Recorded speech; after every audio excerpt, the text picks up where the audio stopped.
It is not as if we are doing all of this evil on the planet, and the planet is not responding or reacting to the careless stomps we step. It is clear that the results of our actions are putting into play very serious ramifications. However, these ramifications don't appear from the universe with a name tag that says payback for the actions of humans. Since such ramifications are not blatantly labelled, we have to take it upon ourselves to look at the sources of such plights and connect the dots. When connecting these dots, one can see the direct causes in plain sight. Our fishing practices are the #1 cause of the loss of life within our oceans. Our factory farming agriculture practices are the #1 cause of the destruction of our Earth's land biomes, resulting in loss of species, trees and wildlife.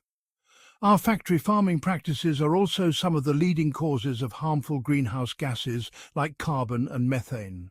Heart disease and cancer are the #1 and #2 causes of death in America, while processed meats are a Group 1 carcinogen, the highest tier of cancer-causing substances, a level shared with engine exhaust, gamma rays and asbestos. Furthermore, the link to processed meats and obesity is evident and abundant in today's society. Considering we consume such carcinogens multiple times a day, every day, for the source of our nourishment, it is not hard to see how such practices can be argued to be single-handedly the most devastating systems on this planet across multiple fronts. There is a reason for this, because you reap what you sow. You cannot facilitate such large systems of evil without experiencing any ramifications. This is why humans die eventually. We are not immortal. We must always face the consequences of our actions because we are not holier than any other creature on this planet. Besides total war, the foreseeable threats to our well-being are a result of forces that have been put into play because of a counterbalancing force that we asked for. We destroy the forests, tearing down trees to create land for many cows.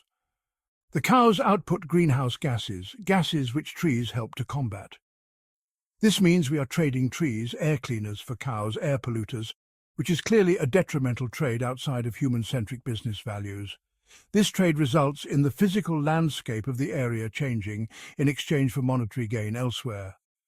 Being as the communities hit by the repercussions are seldom the communities benefiting from the action. Because the physical structure of the area's air is changing, this results in changing weather.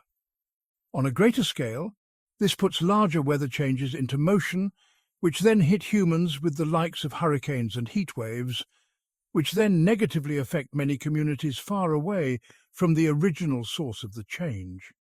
The changing of the planet is not the only ramification seen as a result of our actions. In large processed meat is the leading cause of death and suffering on this planet.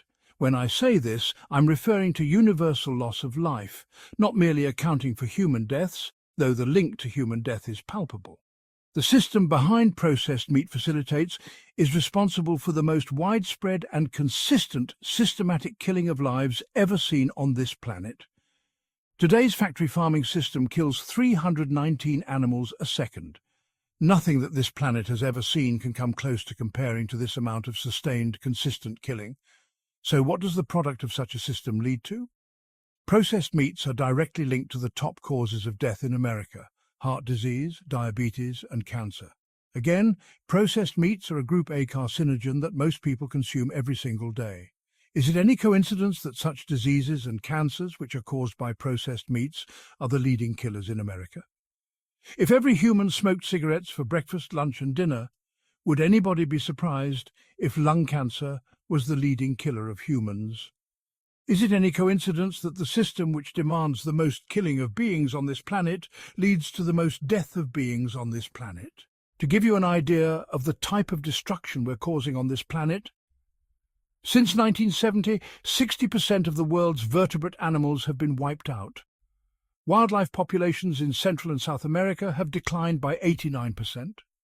Populations of freshwater ecosystems have collapsed by 83%, while the total population of the oceans have been halved. These are all a direct result of human actions. We are seeing a human-induced mass extinction. We are destroying our forests and oceans and have lost respect for the individual animals which we gather our meat from. Our soulless acts do not go unseen in the grand scheme of the universe, and the counterbalancing forces are evident, clear, and physically apparent.